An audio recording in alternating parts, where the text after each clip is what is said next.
नमस्कार दोस्तों सबसे पहले बात करते हैं खेसारी लाल यादव के बारे में। दोस्तों खेसारी लाल यादव इतने अच्छे स्टार है, इतने अच्छे आदमी है कि आप इसका अंदाज़ा भी नहीं लगा पाइएगा।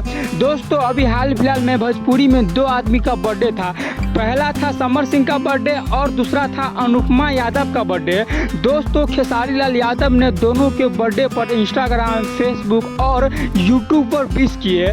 दोस्तों भोजपुरी में ऐसा कोई स्टार नहीं है कि छोटे बड़े स्टार के बर्थडे को विश करते हैं, लेकिन खेसारी लाल यादव एक ऐसे स्टार है वो न छोटा देखते हैं न बड़ा देखते हैं, वो बस इंसान देखते हैं कि उस इंसान का बर्थडे है और उनको विश कर देते हैं। दोस्तों पवन सिंह का बात किया जाए तो पवन सिंह किसी को भी विश नहीं करते हैं। यहाँ तक खेसारी लाल यादव, दिनेश लाल यादव, निरहुआ यानी कि किसी को विश नहीं करते हैं, लेकिन खेसारी लाल यादव छोटा बड़ा कलाकार नहीं देखते हैं, बल्कि वो आदमी देखते हैं कि उनका बर्थडे है, हमको विश करना चाहिए, इसीलिए खेसारी लाल यादव हर किसी को विश कर देते हैं। दोस्तों अब बात करते हैं पवन सिंह के बारे में। दोस्तों सच बता रहे हैं, भोजपुरी को पवन सिंह के बाद पवन सिंह जैसा कलाकार नहीं मिलेगा, क्योंकि पवन सिंह का जो आवाज़ है एकदम अलग लेवल का आवाज़ है।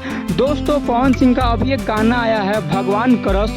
दोस्तों उसमें क्या गाना गाए हैं पवन सिंह। दोस्तों मैं आपको आज ही बता रहा हूँ कि यह गाना सैड सॉन्ग होने के बावजूद भी एकदम तगड़ा हिट होगा, क्योंकि दोस्तों इस गाना का लिरिक्स अलग है, इस गाना का आवाज़ अलग है, इस गाना का टोन अलग है। दोस्तों ये सब देख के लगता है कि पवन सिंह के जैसा कलाकार अब भोजपुरी को कभी नहीं मिलेगा, क्योंकि दोस्तों पवन सिंह का आवाज़ इतना अच्छा है कि पवन सिंह के आवाज़ का दीवाना पूरा दुनिया है। और दोस्तों भोजपुरी में ऐसा कोई ऐसा कलाकार नहीं है जिनका आवाज़ पवन सिंह के जैसा हो। इसीलिए दोस्तों हम आज ही बोल रहे हैं, भोजपुरी को पवन सिंह के बाद पवन सिंह जैसा कलाकार नहीं मिलेगा।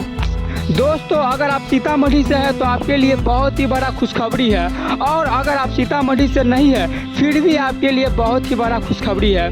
दोस्तों बिहार के एक छोटा सा जिला सीतामढ़ी में सीता माता का बहुत ही बड़ा भव्य मंदिर बनने जा रहा है। जी हाँ दोस्तों यह मंदिर लगभग 12 एकड़ में होगा, और इस मंदिर का डिजाइन पूरा राम मंदिर पे आधारित होगा। दोस्तों इस पे सरकार ने बात करते हुए कहा है कि यह मंदिर बहुत ही जल्द बनेगा और उस मंदिर का काम बहुत ही जल्द हम चालू भी कराएंगे।